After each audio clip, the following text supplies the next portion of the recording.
You're welcome back. This is News File, is your most authoritative news analysis platform.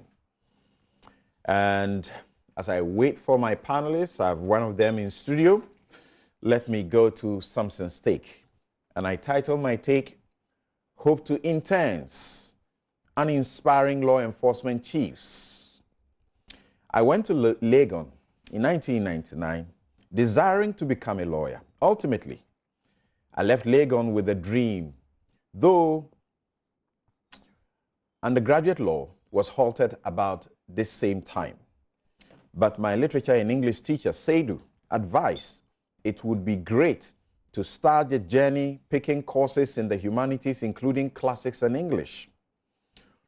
When I was done, I thought it would be good to use the period of national service to experience a life in the media before a second degree studying law.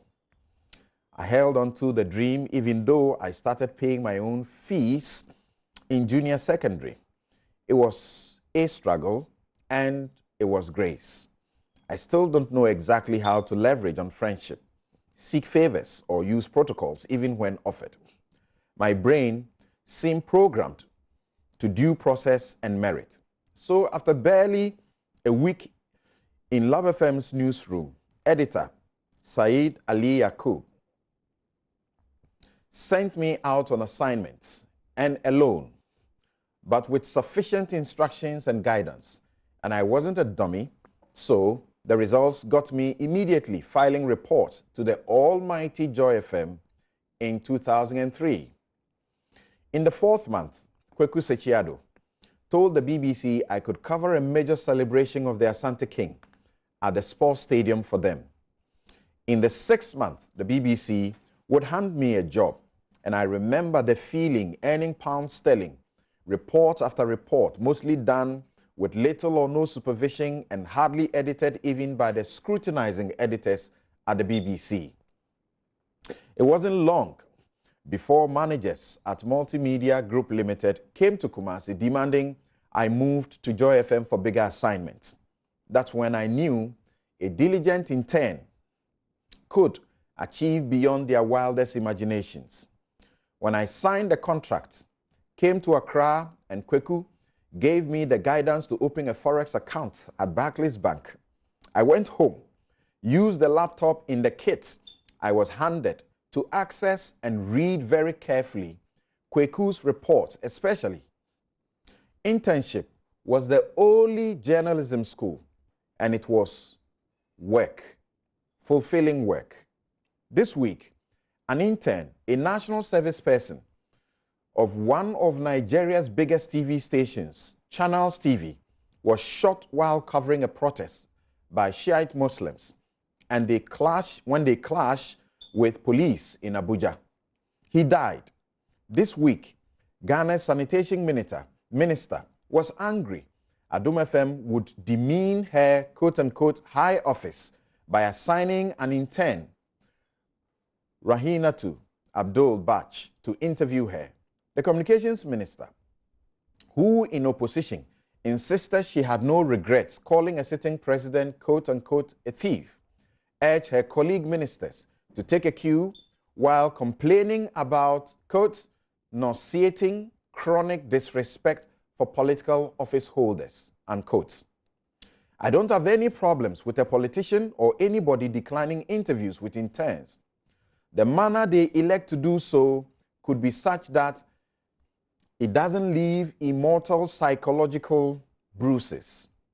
The poor intern reportedly said she almost shattered her dream to be a journalist. Sometimes it may be necessary to get blunt, but let's do so with peers, older people, and plain lying, unrepentant frusters. What I have a big problem with is the needless unprofessional conduct of making that recording in the first place, and second, making it public. The issue may have been resolved, but she obviously didn't consent to being recorded, and the rule and standard practice requires that you don't record a person or use their voice without obtaining their prior express consent. This week too, the IGP and CID boss failed for a third time to show up in court over the Gregory Afoko contempt case. It made me sad, and all I say about the conduct is that this is not how you build a law-abiding society. Law enforcement chiefs treat the court with complete disregard by refusing to obey a simple order to attend court. Contempt is either criminal or quasi-criminal, and these, of all people, know better that they do not require any prompting to be present in court for the case. Well, except that no ordinary tax-paying citizen, not fed, not housed, etc. by the state, will dare put up this conduct and be entertained. Never. A bench warrant will be issued, sometimes even upon the very first day the suspect or contaminant fails to be present in court. We arrest and compel them to obey the law and the courts. But why do I feel the court has its verdict ready and it's bad for these uninspiring, contemptuous, living on tax and living on citizens' tax elders in town? The poor, vulnerable, voting, and not powerful citizen shall speak one day about how they are treated in the name of enforcement of law and order. Don't ever forget that. Lord, carve upon my heart the truth that sets me free.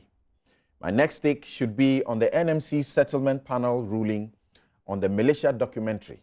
In the meantime, we are Joy. Our decision and policy is never to call these political party thugs threatening the peace, vigilante, but militia. Sometimes it may be okay to leave people to their conscience and to God. Thank you very much. We'll be right back.